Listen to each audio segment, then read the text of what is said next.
구속사 읽기 좋은 날입니다. 이 시간에는 제2장 수룹바벨 성전 5번째로 수룹바벨 성전의 구조와 건축 과정 함께 읽어가도록 하겠습니다.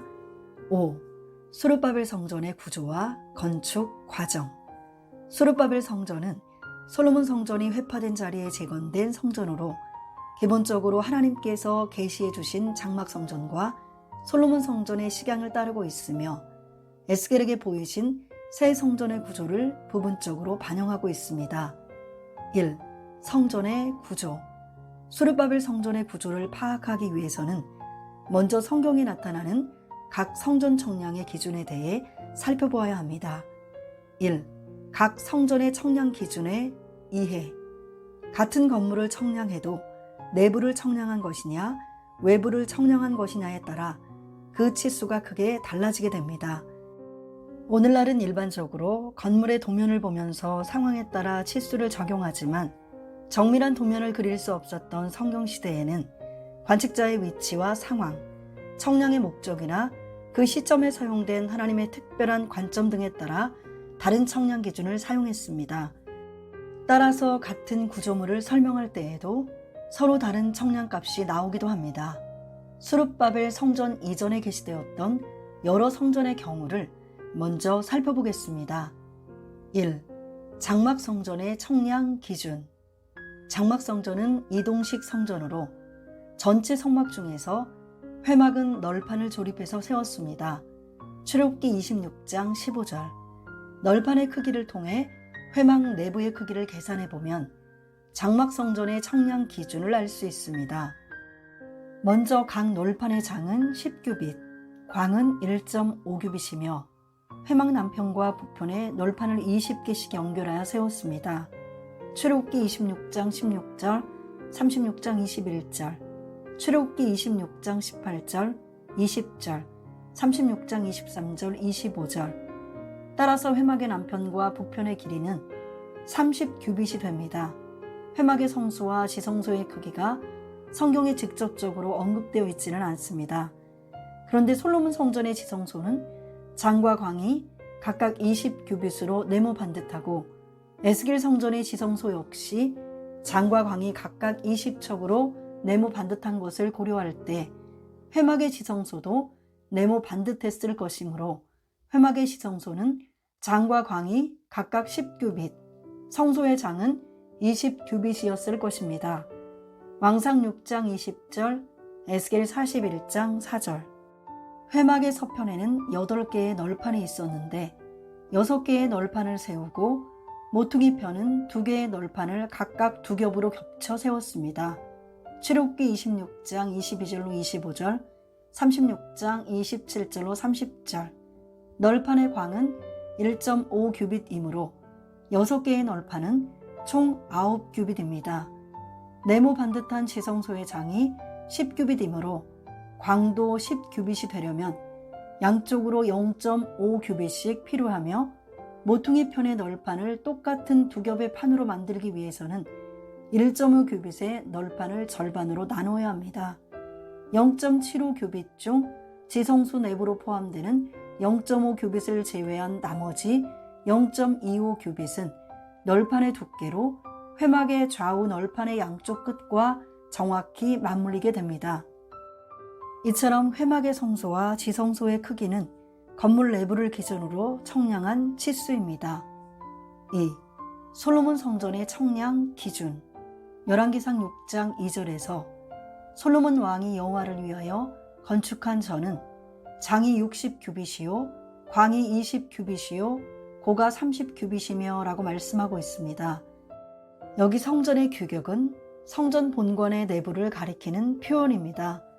16절에서는 또 전 뒤편에서부터 20규빗 되는 곳에 마루에서 천장까지 백향목 널판으로 가로막아 전의 내소, 곧 지성소를 만들었으며 라고 말씀하고 있는데 이는 성전 내부 가장 서쪽의 벽에서부터 20규빗이 되는 지점에 백향목 널판으로 가로막아 지성소를 만들었다는 말씀입니다. 23절부터 26절을 볼 때 내소에 만든 두 그룹은 총 길이가 10규빗인 양 날개가 전의 중앙에서 서로 닿았고 각각의 날개 끝은 이편과 저편 벽에 닿았습니다. 이처럼 지성소의 장과 광이 20규빗이라고 한 것은 성소 내부에서 청량한 치수임을 알 수 있습니다. 열왕기상 6장 20절 그 내소의 속이 장이 20규빗이요 광이 20규빗이요 고가 20규빗이라 정금으로 입혔고 백향목 단에도 입혔더라.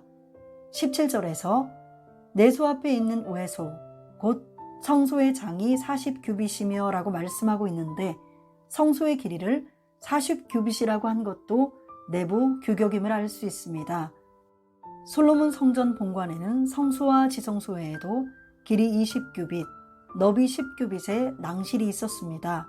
왕상 6장 3절, 에스겔 8장 16절.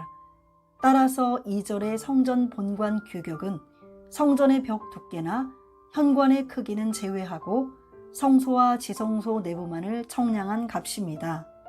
3. 에스겔 성전의 청량과 청량 기준. 에스겔 성전의 문간 건물의 크기를 청량할 때 외부를 기준으로 기록하였습니다. 에스겔 40장 5절로 12절을 보면 마치 에스겔 선지자의 시선을 그대로 옮겨놓은 듯이 기록하고 있는데 성전 밖에서 7층계를 올라가 문간에 들어온 후 문간 내부의 좌우 측면을 하나씩 살펴보며 성전 바깥들로 들어갑니다. 그리고 13절에서 문간의 지붕가를 기준으로 너비를 재는 것을 볼 때 13절로 15절의 기록은 문간 밖으로 나가서 건물의 전체 규격을 청량한 것임을 알 수 있습니다. 에스겔 40장 13절로 15절 그가 그 문간을 청량하니 이방 지붕가에서 저방 지붕가까지 광이 25척인데 방문은 서로 반대되었으며 그가 또 현관을 청량하니 광이 20척이요 현관 사면에 뜰이 있으며 바깥 문통에서부터 앞문 현관 앞까지 50척이며 에스겔 성전 바깥뜰 동양한 문간의 외부 규격 청량. 에스겔 40장 13절로 15절 에스겔 40장 14절에 그가 또 현관을 청량하니 광이 20척이 오는 히브리어 원문상 그가 또 벽 기둥을 청량하니 60척이다로 해석해야 합니다. 에스겔 성전의 서편 뜰 뒤의 건물을 청량할 때 각각 내부 또는 외부를 기준으로 기록하였습니다. 에스겔 41장 12절을 볼 때 서편 뜰 뒤의 건물의 내부를 청량하면서 광이 70척, 장이 90척이며 벽의 두께는 5척이라고 말씀하고 있습니다. 그리고 건물의 외부 청량값에 대해서 13절 하반절에서는 또 서편뜰과 그 건물과 그 벽을 합하여 장이 100척이요 15절 상반절에서는 그가 뒷뜰 뒤에 있는 건물을 청량하니 그 좌우편 다락까지 100척이더라 라고 말씀하고 있습니다. 이는 건물의 양쪽 벽 두께 10척과 내부 길이 90척을 더한 치수입니다. 에스겔 성전의 성소와 지성소를 청량할 때 내부를 기준으로 기록하였습니다. 에스겔 41장 2절 하반절을 볼 때 성소의 크기에 대하여 그가 성소를 청량하니 그 장이 40척이요 그 광이 20척이며 라고 말씀하고 있습니다. 여기 장 40척과 광 20척은 내부를 기준으로 기록한 것입니다. 왜냐하면 성소로 들어가는 입구 문벽의 두께를 6척이라고 따로 기록하고 있기 때문입니다. 에스겔 41장 1절. 또한 4절을 볼 때 지성소의 크기에 대해서 그가 내전을 청량하니 장이 20척이요 광이 20척이라 그가 내게 이르되 이는 지성소니라 라고 말씀하고 있습니다. 여기 장과 광이 20척이라고 한 것도 내부 규격입니다. 왜냐하면 성소와 지성소 사이에 문벽의 두께가 2척이라고 따로 기록하고 있기 때문입니다. 에스겔 41장 3절. 이러한 내용을 볼 때 성경에 나타난 청량값은 관측자의 위치와 동선, 청량의 목적이나 그 시점의 하나님의 관점에 따라 때로는 건물 내부를 기준으로 때로는 외부를 기준으로 기록되었음을 알 수 있습니다. 에스겔 성전 서편 뜰 뒤의 건물과 성소, 지성소의 청량. 에스겔 41장 1절로 4절, 12절로 15절. 2. 성전의 기본 구조.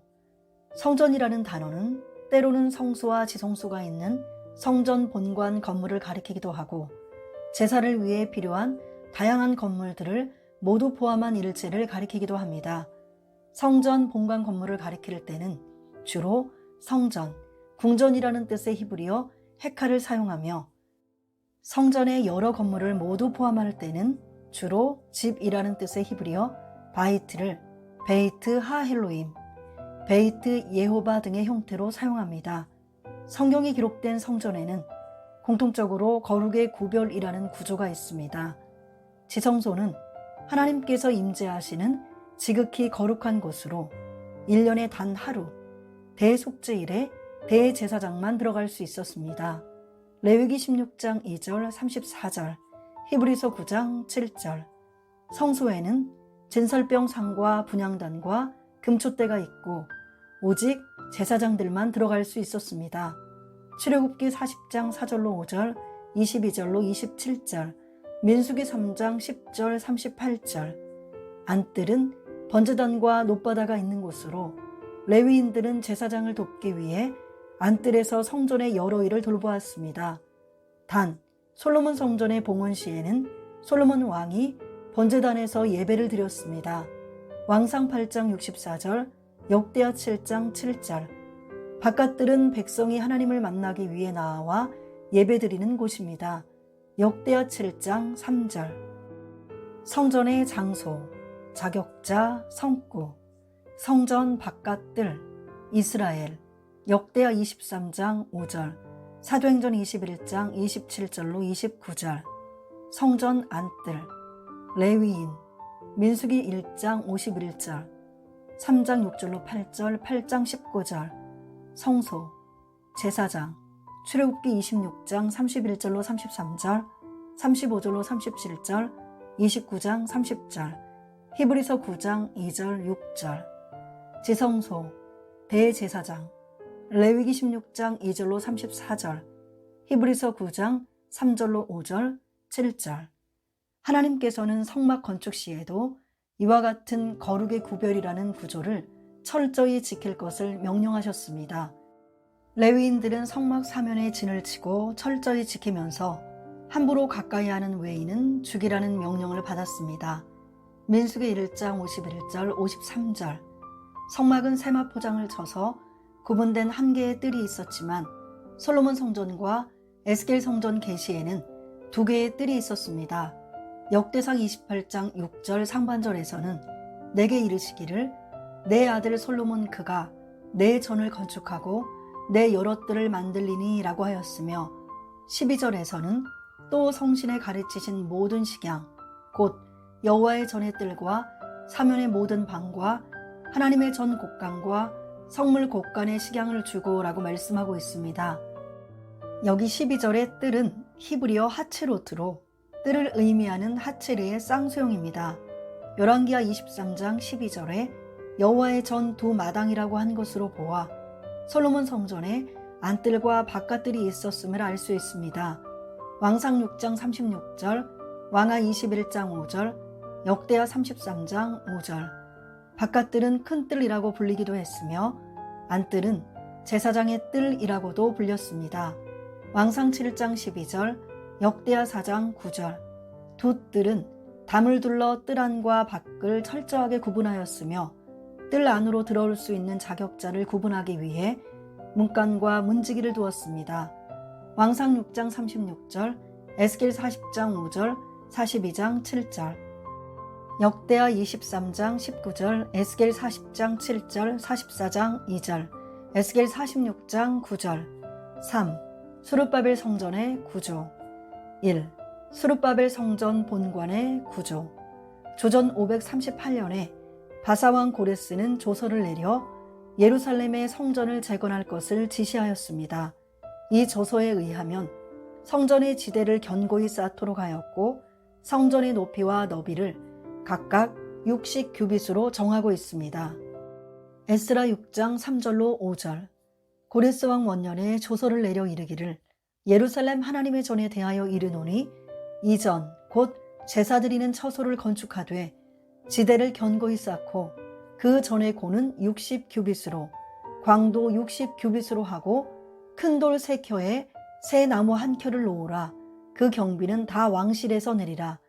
또 느부갓네살이 예루살렘 전에서 취하여 바벨론으로 옮겼던 하나님의 전 금, 은, 기명을 돌려보내어 예루살렘 전에 가져다가 하나님의 전 안 각기 본처에 둘지니라 하였더라. 이 조서에서 저는 성소와 지성소가 있는 성전 본관 건물을 가리키는데 그 길이는 기록되어 있지 않습니다. 성전의 길이가 언급되지 않은 것은 솔로몬 성전과 큰 차이가 없기 때문일 것입니다. 열왕기상 6장 2절을 볼 때 솔로몬 성전의 길이는 60규빗이었으며 이는 20규빗의 지성소와 40규빗의 성소 내부 길이를 합한 것입니다. 왕상 6장 19절로 20절, 왕상 6장 17절. 역대하 3장 3절에 솔로몬이 하나님의 전을 위하여 놓은 지대는 이러하니 옛적 재는 법대로 장이 60규빗이요 광이 20규빗이며 라는 말씀은 성전 전체 기대의 규격이 아니라 성전의 가장 중요한 자리인 성소와 지성소의 내부 치수만을 기록한 것으로 현관 길이 10규빗이나 성전의 내벽과 외벽의 두께는 포함하지 않은 것입니다. 왕상 6장 3절. 참고로 솔로몬 성전의 성소와 지성소 너비는 20규빗이고 거기에 3면을 두르는 3층의 골방이 있었고 그 너비는 각각 하층 5규빗, 중층 6규빗, 제3층 7규빗이었습니다. 왕상 6장 2절, 왕상 6장 5절로 6절, 8절, 10절.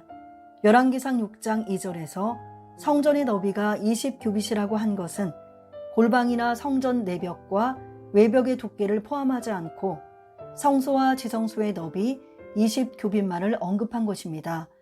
따라서 고레스 조서에 언급되지 않은 수룹바벨 성전의 길이는 솔로몬 성전과 동일하게 내부 규격 60규빗으로 보아야 합니다. 거기에 현관과 내벽과 외벽을 포함하면 성전 전체의 길이는 그보다 훨씬 길었을 것입니다. 그런데 수룹바벨 성전의 길이를 솔로몬 성전과 같이 내부 규격으로 보는 것과 달리 고레스 조서에 기록된 수룹바벨 성전의 높이와 너비 60규빗은 외부 규격으로 보아야 합니다. 이는 수룹바벨 성전의 규모를 언급한 것으로 건축 가능한 최대한의 외부 규격을 규정한 것으로 보는 것이 적절합니다. 참고로 에스겔 성전 계시에서 문간의 외부 높이는 60척이며 성전 본관의 너비도 빈터를 포함하여 60척입니다. 에스겔 40장 13절로 14절. 고대 근동에서 건물의 규모는 그 나라나 도시, 지역의 권위를 나타내기도 했는데 아마도 당시 60규빗이라는 수치는 제국의 수도 밖에 구조물을 세울 때 사용할 수 있는 최대한의 수치였던 것으로 보입니다. 참고로 다니엘 3장 1절에서도 느부갓네살 왕이 금 신상을 바벨론 두라 평지에 세우면서 60규빗 높이로 한 것을 볼 수 있습니다. 요세푸스의 기록에 의하면 헤롯 대왕은 수룹바벨 성전을 개축하기 위해 백성을 설득하면서 고레스 당시의 성전 본관의 높이가 제한되어 수룹바벨 성전이 불완전한 높이로 지어졌지만 그 제한을 풀고 성전의 완전한 규모로 건축하자라고 연설하였습니다. 그리고 헤롯은 성전을 완전히 개축하여 외부 규격을 가로, 세로 높이 모두 100규빗으로 확장하였습니다. 헤롯의 연설과 헤롯 성전의 건축은 당시 사람들이 60규빗이라는 수치를 제한된 값으로 여겼음을 추정케 합니다. 이상을 종합해 볼 때 수룹바벨 성전 외부의 총 길이를 정확하게는 알 수 없지만 지성소의 내부 길이 20규빗과 성소의 내부 길이 40규빗 그리고 현관부가 포함되었습니다. 그러나 외부 너비와 높이는 60규빗으로 제한되었습니다. 이 규모는 성전 본관의 크기만 비교할 때 솔로몬 성전보다 더 큽니다. 열왕기상 6장 2절에서는 솔로몬 성전 내부 너비는 20규빗, 높이는 30규빗, 길이는 60규빗이라고 말씀하고 있습니다. 따라서 벽 두께와 그 외 공간의 크기를 고려해도 수룹바벨 성전 본관 자체는 솔로몬 성전보다 훨씬 커졌음을 알 수 있습니다. 2. 수룹바벨 성전 부속 건물들의 복합 구조. 솔로몬 성전이나 에스겔에게 보여주신 새 성전처럼 수르바벨 성전 역시 성전 본관 외에도 넓은 성전들과 여러 부속 건물을 갖춘 복합 건물이었습니다.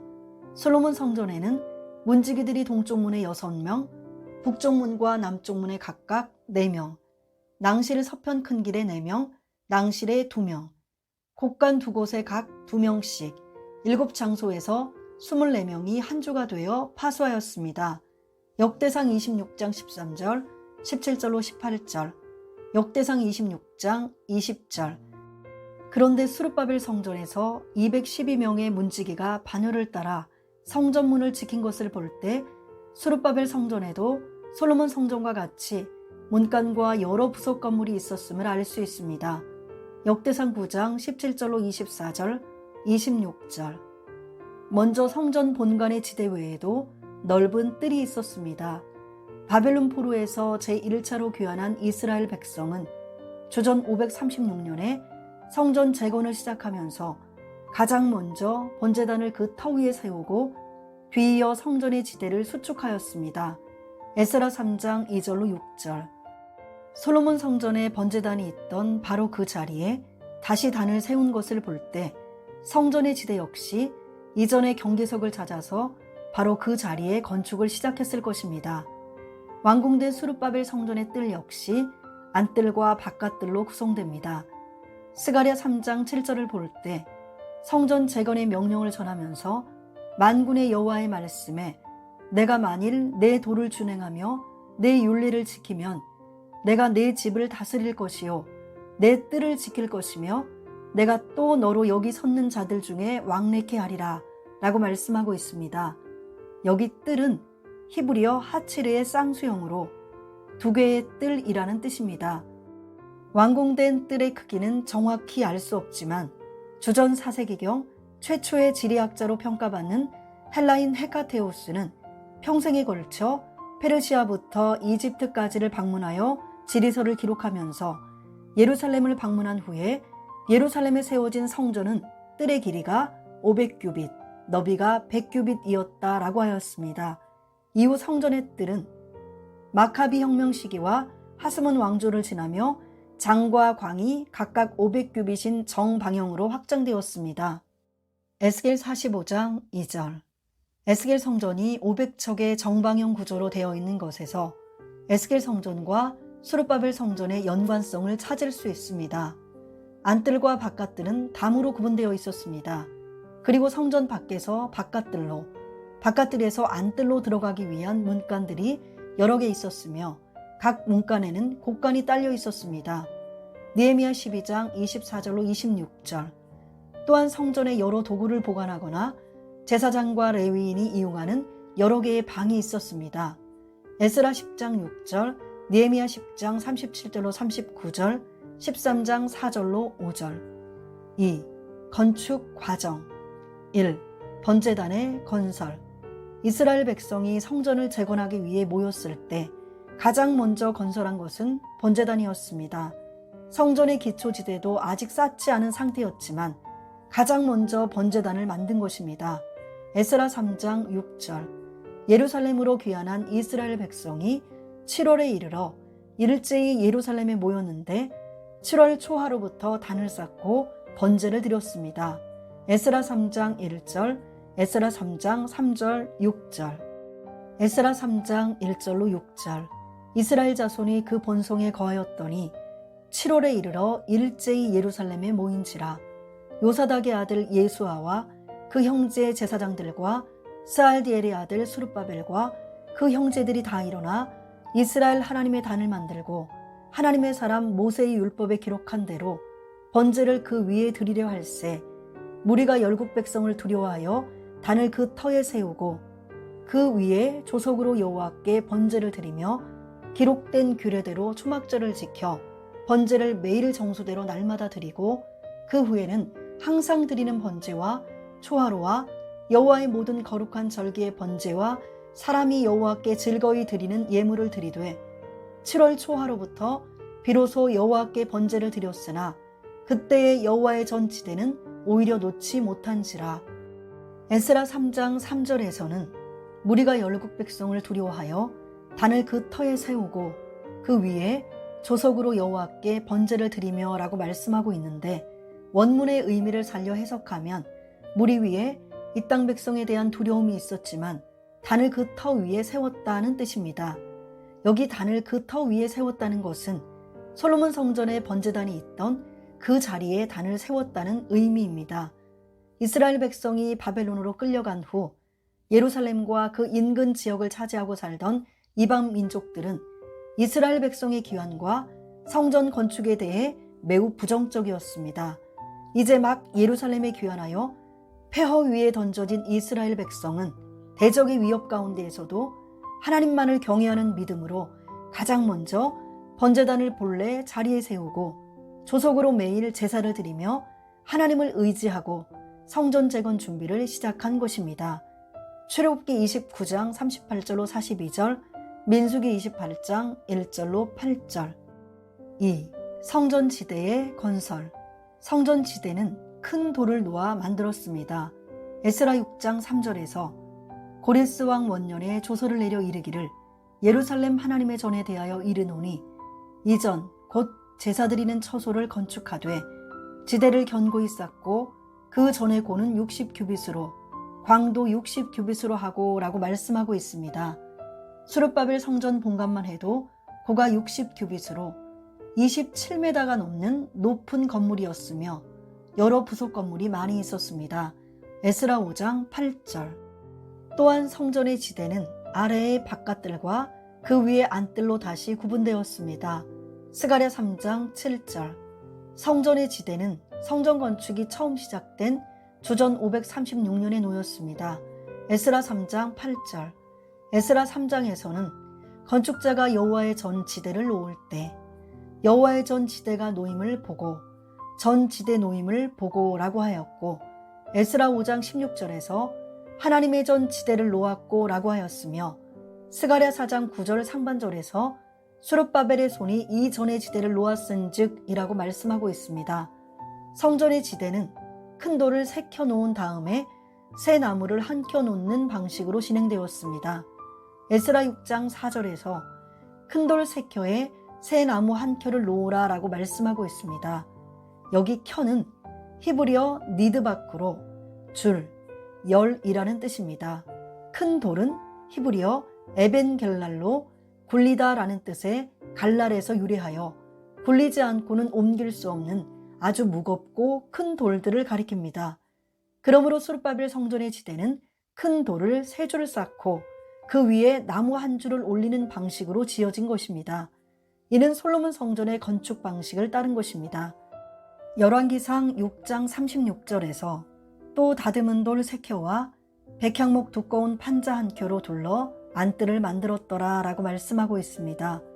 오랫동안 고대 근동에서는 돌이나 벽돌 사이에 나무를 삽입하는 건축 방식이 사용되었습니다. 이는 지진을 대비하여 건물을 견고하게 하기 위한 방식이었을 것입니다. 과거에 솔로몬 성전을 건축할 때도 가장 먼저 성전 지대를 튼튼히 세웠으며 에스겔 성전 본관 건물 역시 성전 지대가 튼튼하게 받치고 있습니다. 역대하 3장 3절, 에스겔 41장 8절, 열왕기상 7장 10절을 볼 때 솔로몬의 왕궁을 비롯한 건물들의 기초석은 자그만치 10규빗과 8규빗이었습니다. 참고로 훗날 헤롯은 헤롯 성전을 증축하면서 수르바벨 성전의 지대를 완전히 헐고 지대를 새로 쌓았습니다. 요세푸스의 기록에 의하면 헤롯 성전 지대의 기초석은 길이 25규빗, 높이 8규빗, 너비 12규빗이나 되는 엄청난 크기였습니다. 통나무를 깔고 다듬은 큰 돌을 그 위로 굴려 성전 산으로 운반해 와서 넓고 평평한 뜰을 만들기 위해서는 많은 사람의 헌신이 있었을 것입니다. 하나님의 성전을 완성하기 위해서는 이름도 없이 빛도 없이 수고하고 헌신하는 손길이 있어야 합니다. 고린도전서 15장 58절, 고린도후서 5장 7절, 데살로니가전서 1장 3절. 수르바벨 성전이 큰 돌로 된 견고한 지대 위에 지어진 것은 모든 성도가 만세반석이신 예수 그리스도를 믿는 지극히 거룩한 믿음 위에 자신을 참 성전으로 건축해야 함을 일깨워줍니다. 고린도전서 3장 16절, 에베소서 2장 20절로 22절, 유다서 1장 20절. 예수 그리스도는 견고한 기초석이십니다. 고린도전서 10장 4절 하반절에서는 그 반석은 곧 그리스도시라 라고 말씀하고 있고, 고린도전서 3장 11절 하반절에서도 이 터는 곧 예수 그리스도라 라고 말씀하고 있으며, 이사야 28장 16절에서는 그러므로 주 여호와께서 가라사대 보라 내가 한 돌을 시온에 두어 기초를 삼았노니 곧 시험한 돌이요 귀하고 견고한 기초돌이라 그것을 믿는 자는 급절하게 되지 아니하리로다 라고 말씀하고 있습니다. 예수님께서도 베드로를 향하여 내가 이 반석 위에 내 교회를 세우리니 라고 말씀하셨는데, 이는 예수님에 대한 베드로의 신앙 고백 위에 교회를 세우시겠다는 말씀입니다. 마태복음 16장 18절, 이사야 44장 28절. 말씀의 반석 위에 세워진 교회는 어떠한 환난에도 결코 요동하거나 무너지지 않습니다. 마태복음 7장 24절로 25절을 볼 때 예수님께서는 그러므로 누구든지 나의 이 말을 듣고 행하는 자는 그 집을 반석 위에 지은 지혜로운 사람 같으리니 비가 내리고 창수가 나고 바람이 불어 그 집에 부딪히되 무너지지 아니하나니 이는 주초를 반석 위에 놓은 연고요 라고 말씀하셨습니다. 누가복음 6장 48절로 49절. 성도가 신앙생활 가운데 넘어지는 이유는 말씀에 순종하지 않기 때문입니다. 베드로전서 2장 8절. 교회와 성도를 든든하게 세우는 것은 오직 은혜의 말씀입니다. 사도행전 20장 32절. 3. 성전 본관과 부속 건물들의 건설. 수룹바벨 성전의 번제단과 성전 지대를 완성한 후 대적들의 방해로 성전 본관 및 부속 건물들의 건축이 16년간 중단되었습니다. 그러나 학개 선지자의 동료로 주전 520년 6월 24일에 드디어 성전 건축이 재개되었습니다. 학개 1장 12절로 15절, 스가랴 8장 9절. 성전 재건이 진행되자 강서편 총독 다뜨네와 스달보스네, 그 동료 아바삭 사람이 성전 재건을 방해하기 위해 바사왕 다리오 1세에게 편지를 보내 과연 고레스 왕의 성전 건축 명령이 있었는지를 확인해달라고 요청하였습니다. 에스라 5장 3절로 17절. 이 편지에서 그들은 유다인들이 성전을 큰 돌로 세우며 벽에 나무를 얹고 부지런히 한다고 보고하였습니다. 에스라 5장 8절. 왕께 아시게 하나이다. 우리가 유다도에 가서 지극히 크신 하나님의 전에 나아가 보은즉 전을 큰 돌로 세우며 벽에 나무를 얹고 부지런히 함으로 역사가 그 손에서 형통하옵기로. 여기 큰 돌도 아람어 에벤겔랄로 굴려서 가지고 올 만큼 커다란 떠낸 돌을 의미합니다. 그리고 나무는 아람어 아로 건축용으로 다듬어진 나무를 의미합니다. 벽은 아람어 케탈로 구체적으로 내부 벽면을 가리키는 표현이며, 언따로 번역된 아람어 숨은 어떤 장소에 두다, 놓다, 세우다 라는 뜻입니다. 다니엘서 5장 5절. 종합해 보면 성전 건물을 큰 돌로 쌓고 그 안쪽 면에 나무 널판을 덧대었다는 것입니다. 이러한 모습은 솔로몬 성전이나 에스겔 성전 내부에 나무 널판으로 장식한 벽면과 같습니다. 왕상 6장 9절, 15절로 16절, 18절, 에스겔 41장 16절로 20절. 학개 선지자가 하나님의 성전이 황무하였는데 유다인들이 판벽한 집에 거하는 것이 가하냐라고 한 것을 볼 때 널판으로 벽을 장식하는 것은 고급 건축 양식이었습니다. 학개 1장 4절. 참고로 솔로몬 성전이나 에스겔 성전에서 나무 널판에 대한 기록은 모두 성전 본관 내부와 성전 본관을 두르는 3면의 골방에만 등장합니다. 또한 솔로몬 성전의 내벽에는 백향목 널판을 덧댄 후 거기에 금을 입혔지만 에스겔 성전의 계시에서는 널판에 금이 사용되지 않습니다. 왕상 6장 14절로 22절. 수룹바벨 성전 재건 기사에 부속 건물에 대한 자세한 언급은 없지만 재건 후의 기사에는 성전 내부의 다양한 방들이 등장하는 것을 볼 때 수르바벨 성전도 여러 부속 건물이 함께 지어진 것을 알 수 있습니다. 역대상 9장 26절.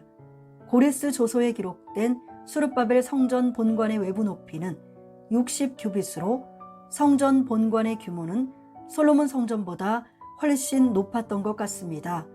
그러나 솔로몬 성전 앞에 하늘을 바치는 위용을 자랑했던 야긴과 보아스 두 기둥은 사라졌으며 성전의 여러 부속 건물도 솔로몬 성전에 비할 바가 되지 못했습니다. 왕상 7장 21절.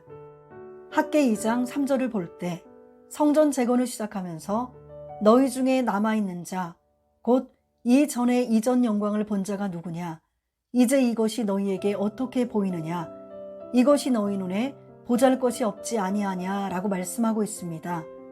또한 솔로몬 성전의 건축에는 6년 6개월 동안 18만 3,850명이라는 많은 인원이 헌신하였지만 수르바벨 성전 재건에는 주전 520년부터 516년까지 약 4년 5개월 동안 제1차 귀환자 전원이 참여했다 해도 49,897명이 헌신한 것입니다.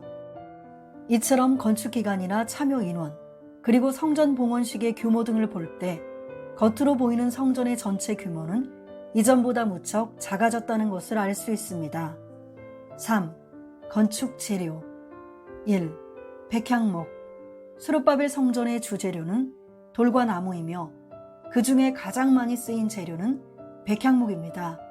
에스라 3장 7절에서 이에 석수와 목수에게 돈을 주고 또 시돈 사람과 두로 사람에게 먹을 것과 마실 것과 기름을 주고 바사왕 고레스의 조서대로 백향목을 레바논에서 요빠 해변까지 수운하게 하였더라 라고 말씀하고 있습니다.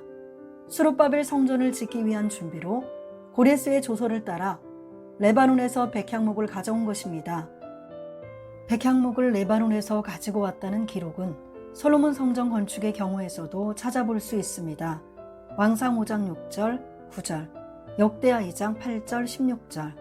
고레스는 조서를 통해서 큰 돌 3켜에 새 나무 1켜를 놓으라 라고 하면서 그 경비는 다 왕실에서 내리라 라고 하였습니다. 에스라 6장 4절. 백향목 값은 모두 바사 왕실에서 지불하였으니 그 수량도 충분했을 것입니다. 여기 나무를 가리키는 아람어 아가, 에스라 6장 11절에는 들보라고 번역된 것으로 보아 성전을 지을 때 사용된 백향목은 잘 다듬어진 들보 형태였을 것입니다. 백향목은 히브리어 에레즈로 견고하다, 단단하다 라는 뜻의 아라지에서 유래하였습니다. 백향목은 소나무과에 속하는 나무로 건조한 고원지대에서 잘 자라며 성경에서 주로 레바논의 백향목으로 언급되었습니다.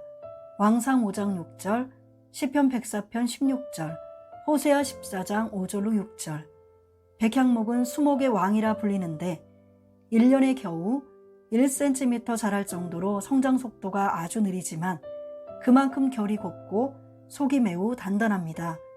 백향목의 수명은 900에서 1000년이나 되는데 30m 이상 하늘을 향해 일직선으로 거대하게 자라납니다.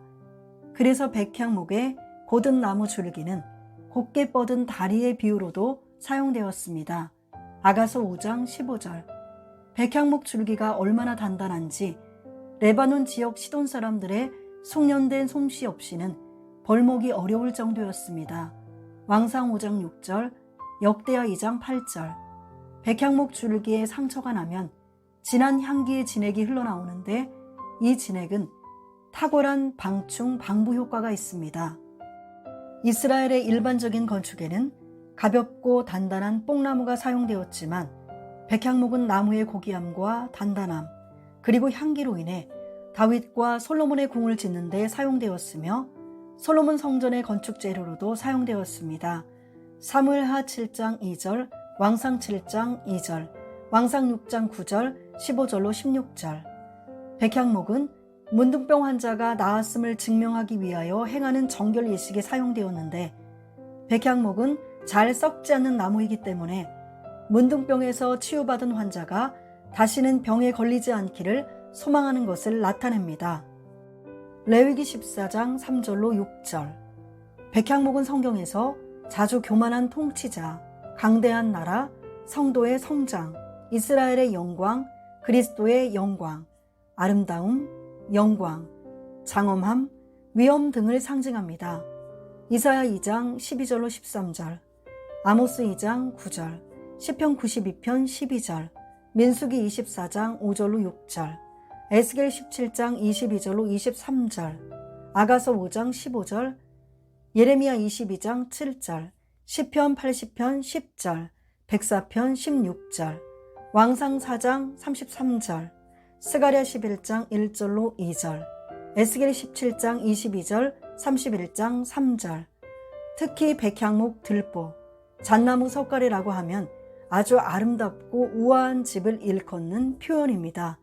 아가서 1장 17절. 에스겔 17장 22절로 23절을 볼 때 나 주 여호와가 말하노라. 내가 또 백향목 꼭대기에서 높은 가지를 취하여 심으리라. 내가 그 높은 새 가지 끝에서 연한 가지를 꺾어 높고 빼어난 산에 심되 이스라엘 높은 산에 심으리니 그 가지가 무성하고 열매를 맺어서 아름다운 백향목을 이룰 것이요 각양새가 그 아래 깃들이며 그 가지 그늘에 거할지라 라고 말씀하고 있는데, 여기 나타난 백향목에 대한 묘사는 종말적인 의미를 담고 있습니다. 백향목 꼭대기에서 꺾은 한 가지는 1차적으로 수룹바벨을 가리킵니다. 하나님께서 수룹바벨을 바벨론 포로에서 해방시켜 이스라엘 고토에 귀환시키실 것을 나타낸 것입니다. 그러나 이 말씀은 궁극적으로 메시아에 대한 예언입니다.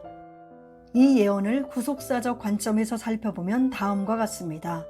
첫째, 백향목의 높은 새 가지 끝에 연한 가지는 예수님께서 성육신하실 것을 나타냅니다. 에스겔 17장 22절에 그 높은 새 가지는 히브리어 요네케트로 어린 가지를 뜻하며, 연한 가지는 라크로 부드러운, 약한이라는 뜻입니다.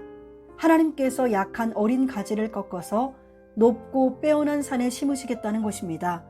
이는 예수님께서 이 땅에 성육신하실 것을 나타냅니다.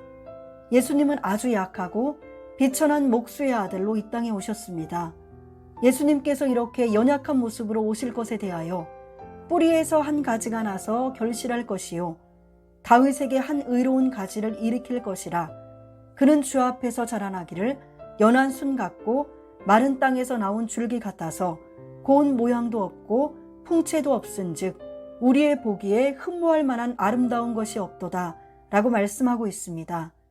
이사야 11장 1절, 예레미야 23장 5절, 이사야 53장 2절, 스가랴 6장 12절. 둘째, 백향목 꼭대기의 높은 가지는 예수님께서 가장 높으신 하나님이심을 나타냅니다. 에스겔 17장 22절 상반절에서 나 주 여호와가 말하노라. 내가 또 백향목 꼭대기에서 높은 가지를 취하여 심으리라 라고 말씀하고 있습니다. 여기 높은 가지는 예수님께서 본래 근본 하나님 본체인 가장 높은 분이심을 나타냅니다. 빌립보서 2장 6절. 예수님께서는 높고 높은 하늘 보좌를 버리시고 낮고 낮은 이 땅으로 내려오셨습니다. 그래서 요한복음 3장 13절에서 예수님을 가리켜 하늘에서 내려온 자, 곧 인자라고 말씀하고 있는 것입니다. 셋째, 백향목의 가지가 높은 산에 심기는 것은 성육신하신 예수님께서 예루살렘에서 일하실 것을 나타냅니다. 에스겔 17장 22절 하반절에서 내가 그 높은 새 가지 끝에서 연한 가지를 꺾어 높고 빼어난 산에 심되 라고 말씀하고 있습니다. 여기 높고 빼어난 산을 23절에서는 이스라엘 높은 산이라고 말씀하고 있습니다. 이 산은 바로 예루살렘을 가리킵니다. 이사야 40장 9절에서 아름다운 소식을 시온에 전하는 자여 너는 높은 산에 오르라. 아름다운 소식을 예루살렘에 전하는 자여 라고 말씀하고 있습니다. 여기에서 시온과 높은 산과 예루살렘은 동의어로 사용되고 있습니다. 시편 2편 6절, 이사야 2장 2절로 3절, 미가서 4장 1절로 2절, 스가랴 8장 3절. 예수님은 예루살렘에서 말씀을 증거하시고 예루살렘 골고다에서 십자가에 높이 달려 죽으심으로 구속사역을 완성하셨습니다. 마태복음 16장 21절, 사도행전 10장 39절. 넷째, 연한 가지가 무성하고 열매를 맺어 아름다운 백향목이 된다는 것은 예수님께서 십자가에서 죽으시고 부활하시고 승천하심으로 복음운동이 크게 확장될 것을 나타냅니다. 에스겔 17장 23절에서 이스라엘 높은 산에 심으리니 그 가지가 무성하고 열매를 맺어서 아름다운 백향목을 이룰 것이요 각양새가 그 아래 깃들이며 그 가지 그늘에 거할지라 라고 말씀하고 있습니다. 실제로 어린 백향목은 삼각뿔 모양이지만 300년 이상 자라면서 줄기가 일직선으로 뻗어 올라가고 풍성한 가지가 우산 모양으로 펼쳐지며 아름다운 위용을 자랑합니다. 그리고 2, 3년에 걸쳐 하늘로 솟은 열매를 맺습니다. 예수님께서는 자신이 십자가에서 죽으시고 부활하심으로 많은 열매를 맺으실 것을 미리 말씀하셨습니다. 요한복음 12장 24절에서 내가 진실로 진실로 너희에게 이르노니 한 알의 밀이 땅에 떨어져 죽지 아니하면 한 알 그대로 있고 죽으면 많은 열매를 맺느니라 라고 말씀하고 있습니다. 예수님의 십자가 죽으심과 부활은 오히려 많은 사람을 예수님께로 이끄시는 계기가 되었습니다. 32절로 33절에서 내가 땅에서 들리면 모든 사람을 내게로 이끌겠노라 하시니 이렇게 말씀하심은 자기가 어떠한 죽음으로 죽을 것을 보이심이로라 라고 말씀하고 있습니다. 백향목은 줄기에 상처를 입으면 진액이 나오는데 이 진액은 짙은 향기를 내면서 방부, 방충 작용을 합니다. 예수님께서 몸이 상하시고 십자가에서 피 흘려 죽으심으로 죄로 인해 죽을 수밖에 없는 인간을 구속하여 영원한 생명에 이르게 하는 향기를 주셨습니다. 베드로전서 2장 24절, 고린도후서 2장 15절로 16절, 에베소서 5장 2절. 다섯째, 백향목의 각양새가 깃들이며 거하게 된다는 것은 예수 그리스도의 복음이 전 세계로 흘러가서 만인이 예수님 안에서 참 안식을 누리게 될 것을 나타냅니다. 에스겔 17장 23절 하반절에서 각양새가 그 아래 깃들이며 그 가지 그늘에 거할지라 라고 말씀하고 있습니다. 여기 각양새는 히브리어 콜 치포르 콜 카나프로, 직역하면 모든 날개의 모든 새들입니다. 이는 세계 모든 민족을 비유한 것입니다. 깃들이며와 거할지라는 둘 다 거주하다, 살다 라는 뜻의 히브리어 샤칸입니다. 이 말씀은 각종 새들이 백향목 아래로 모여오듯이 복음이 전 세계로 흘러가 각 민족 모든 사람이 복음을 받아들이고 하나님의 말씀 안에서 참 안식을 누리게 될 것을 나타냅니다. 스가랴 8장 22절에서도 많은 백성과 강대한 나라들이 예루살렘으로 와서 만군의 여호와를 찾고 여호와께 은혜를 구하리라 라고 말씀하고 있습니다. 이사야 66장 18절. 이는 예수님께서 말씀하신 작은 겨자씨가 큰 나무가 되는 비유에서도 나타납니다. 마태복음 13장 32절에서 이는 모든 씨보다 작은 것이로되 자란 후에는 나물보다 커서 나무가 되매 공중의 새들이 와서 그 가지에 깃들이느니라 라고 말씀하고 있습니다. 이 모든 예언은 주님께서 재림하실 때 완성될 것입니다. 요한계시록 11장 15절에서 일곱째 천사가 나팔을 불매 하늘에 큰 음성들이 나서 가로되 세상 나라가 우리 주와 그 그리스도의 나라가 되어 그가 세세토록 왕노릇 하시리로다 라고 말씀하고 있습니다. 2. 감람목. 1. 산에 올라가서 얻은 나무. 학개 1장 8절에서 너희는 산에 올라가서 나무를 가져다가 전을 건축하라. 그리하면 내가 그로 인하여 기뻐하고 또 영광을 얻으리라. 나 여호와가 말하였느니라 라고 말씀하고 있습니다. 산에 올라가서 에서 산을 가리키는 하르 앞에 정관사 하가 쓰여 특정한 한 산을 가리킵니다. 이 산은 감람나무가 많이 있는 감람산을 가리킵니다. 사도행전 1장 12절에서 제자들이 감람원이라 하는 산으로부터 예루살렘에 돌아오니 이 산은 예루살렘에서 가까워 안식일에 가기 알맞은 길이라 라고 말씀하고 있습니다. 감람산은 예루살렘 동쪽 1.1km 지점에 위치한 해발 814m의 산입니다. 그 아래에는 기드론 시내가 흐르는 여호사밧 골짜기가 있으며 이 산의 서쪽 길목에 겟세마네 동산이 있습니다. 학계 1장 8절에 나오는 나무는 히브리어 에츠로 단수입니다. 이는 특정한 나무, 곧 감람나무를 가리킵니다. 신약 성경에서는 감람산을 가리켜 감람원이라는 산으로 표현하고 있습니다. 누가복음 19장 29절에서 감람원이라는 산의 벳바게와 베다니에 가까이 왔을 때에 제자 중 둘을 보내시며 라고 말씀하고 있습니다. 누가복음 21장 37절. 감람원은 올리브나무, 감람나무를 가리키는 헬라어 엘라이아가 복수형으로 쓰였습니다. 감람산은 감람나무 숲이 울창한 곳이었습니다. 감람목은 이스라엘에서 흔하게 구할 수 있는 나무였으므로 수입하지 않았습니다. 느헤미야 8장 15절. 모세가 가나안 땅을 가리켜 감람나무의 땅이라고 할 만큼 팔레스타인의 상과들은 온통 감람나무 천지였습니다. 신명기 8장 8절, 왕하 18장 32절. 솔로몬 성전을 지을 때에도 감람나무가 사용되었습니다. 솔로몬 성전의 지성소 안에 두 그룹, 내수에 들어가는 문과 외수의 문도 감람목으로 만들었습니다. 왕상 6장 23절, 왕상 6장 31절로 33절. 2. 감람나무에 담긴 영적 의미. 감람나무는 아름다움, 축복, 평화, 예수님의 증인된 교회를 비유하기도 합니다. 예레미야 11장 16절, 호세아 14장 6절, 시편 128편 3절, 창세기 8장 11절, 계시록 11장 4절. 감람나무는 자주 이스라엘 백성, 하나님의 백성을 가리키는 비유로 쓰입니다.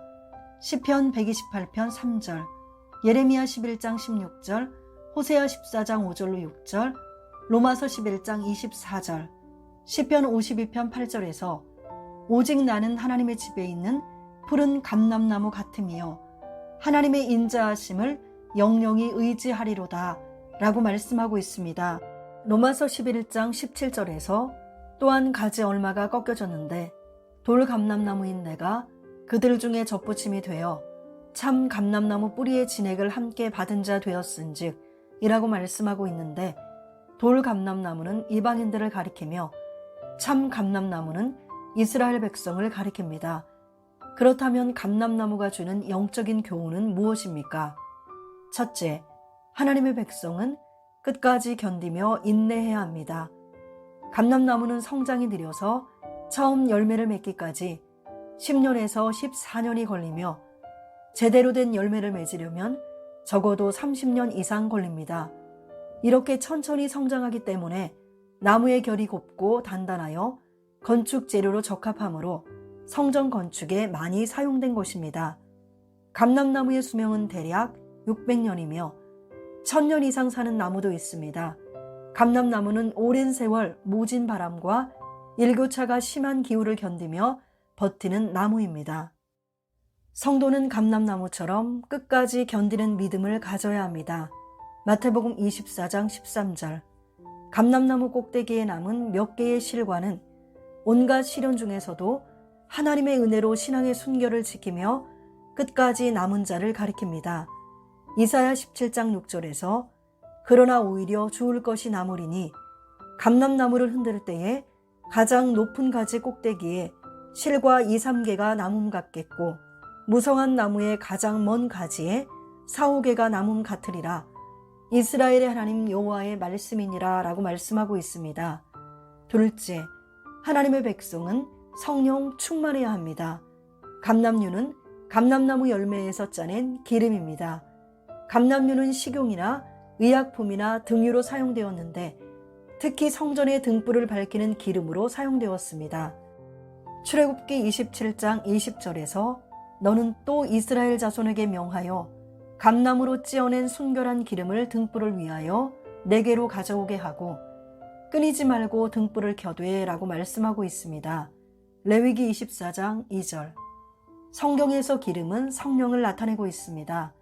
사도행전 10장 38절 상반절에서 하나님이 나사렛 예수에게 성령과 능력을 기름 붓듯 하셨음에 라고 말씀하고 있습니다. 요한일서 2장 20절에서 너희는 거룩하신 자에게서 기름 부음을 받고 모든 것을 아느니라 라고 하였는데 이 기름 부음은 바로 성령의 임재를 가리키는 것입니다. 요한일서 2장 27절. 성도는 항상 성령이 충만한 삶을 살아야 합니다. 에베소서 5장 18절에서 술 취하지 말라. 이는 방탕한 것이니 오직 성령의 충만함을 받으라 라고 말씀하고 있습니다.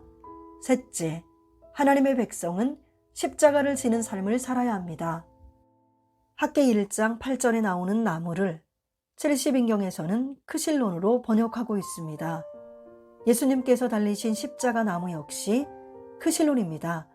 사도행전 5장 30절 상반절에서 너희가 나무에 달아 죽인 예수, 사도행전 10장 39절 하반절에서 그를 저희가 나무에 달아 죽였으나 라고 말씀하고 있습니다. 사도행전 13장 29절. 예수님께서는 십자가에서 우리의 죄를 대신 지시고 죽으셨던 것입니다. 갈라디아서 3장 13절, 베드로전서 2장 24절. 그렇다면 우리도 예수님의 고난의 발자취를 따라 자기 십자가를 지고 주님께서 걸으신 길을 가야 합니다. 베드로전서 2장 21절, 마태복음 16장 24절에서 이에 예수께서 제자들에게 이르시되 아무든지 나를 따라오려거든 자기를 부인하고 자기 십자가를 지고 나를 좇을 것이니라 라고 말씀하고 있습니다. 마태복음 10장 38절, 마가복음 8장 34절, 누가복음 9장 23절, 14장 27절, 갈라디아서 2장 20절, 히브리서 13장 12절로 13절에서도 그러므로 예수도 자기 피로써 백성을 거룩해 하려고 성문 밖에서 고난을 받으셨느니라. 그런즉 우리는 그 능욕을 지고 영문 밖으로 그에게 나아가자 라고 요청하고 있습니다. 구속사 읽기 좋은 날 여기까지 읽어드리고요. 다음 시간에는 6번째로 수룹바벨 성전의 완공과 봉헌 함께 읽어가도록 하겠습니다. 감사합니다.